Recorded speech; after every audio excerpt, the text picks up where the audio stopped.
नमस्कार दोस्तों, आप सभी को नव वर्ष की शुभकामनाएँ। मैं आशा करता हूँ कि यह वर्ष आपकी सफलता का वर्ष बने।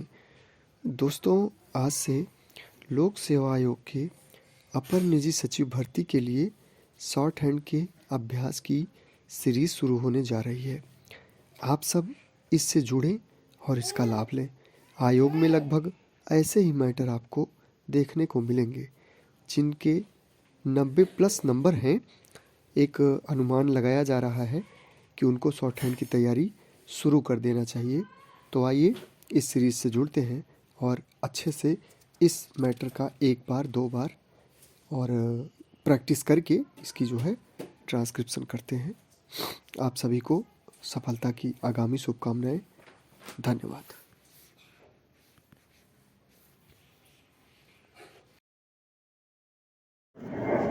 Ready start.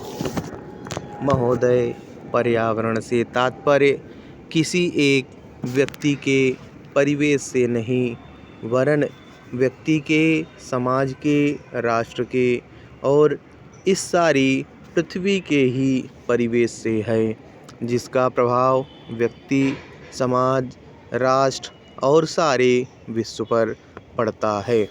पर्यावरण से तात्पर्य पेड़ पौधों, नदी, पहाड़ या किसी तंत्र विशेष से नहीं वरन उस समग्र वास्तविकता से है जिस पर मानव मात्र का अस्तित्व और उसका संपूर्ण आध्यात्मिक एवं भौतिक विकास निर्भर है। अस्तित्व केवल शारीरिक स्वास्थ्य ही नहीं, मानसिक भी।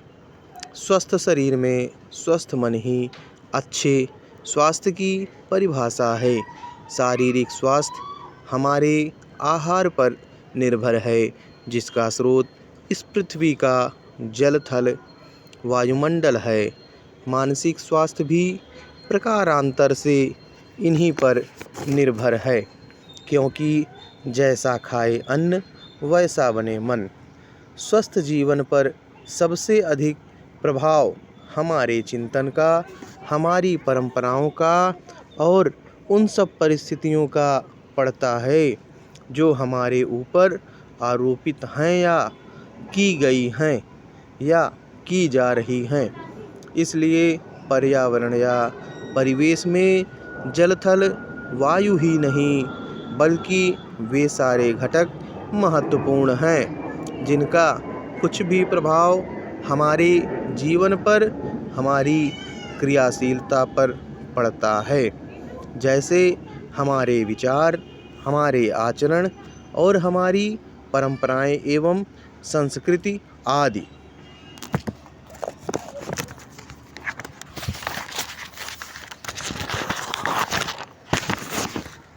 सदा से मानव की आकांक्षा उन्नति और विकास की रही है। जगत का अर्थ ही है गतिमान और गति दोनों ओर संभव है। उन्नति की ओर भी और अवनति की ओर भी।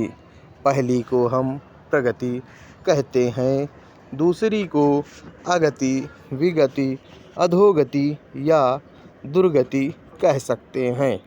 वास्तव में मनुष्य ऐसा जटिल प्राणी है जिसमें अनेक विरोधाभासी और असंगत प्रतीत होने वाली प्रवृत्तियां और प्रतिक्रियाएं होती हैं।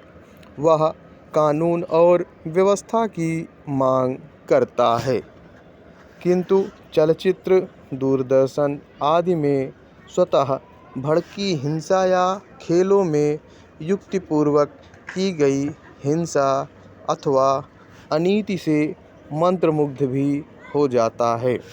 मनुष्य अपनी ही जाति या वर्ग के व्यक्तियों के प्रति प्रायः बहुत अधिक प्रतिद्वंद्वी होता है, किंतु कोई बाहरी खतरा उपस्थित होने पर उनके प्रति हद से ज़्यादा सहयोगी बन जाता है। वह सड़कों पर या युद्धों में सामूहिक विनाश के प्रति उदासीन रहता है, किंतु किसी खान में फंसे हुए एक व्यक्ति या किसी कुएं में गिरे हुए एक बालक की रक्षा करने के लिए ढेरों साधन जुटा लेता है। कुछ विद्वान कहते हैं कि मनुष्य बंदर की संतान हो या ना हो, किंतु उसमें खालिस बंदर की द्वैध प्रकृति प्रायः ही होती है। उसमें शाकाहारी बंदरों की भांति वृक्षों में उछल कूद करने की प्रवृत्ति तो होती ही है, साथ ही ऐसे बंदरों की स्वाभाविक जिज्ञासा भी होती है जो अत्यंत संगठित गिरोहों में रहते हैं और भांति भांति का मांस खाने में मजा लेते हैं। मनुष्य की ऐसी परस्पर विरोधी इच्छा आकांक्षाओं से निपटना असंभव होता है। फिर भी किसी प्रकार का संतुलित मध्यम मार्ग अपनाना अनिवार्य होता है। यही बुद्धिमानी का रास्ता है। विद्वानों ने मानव की मूलभूत आवश्यकताओं को 5 स्तरों में रखा है। समाप्त।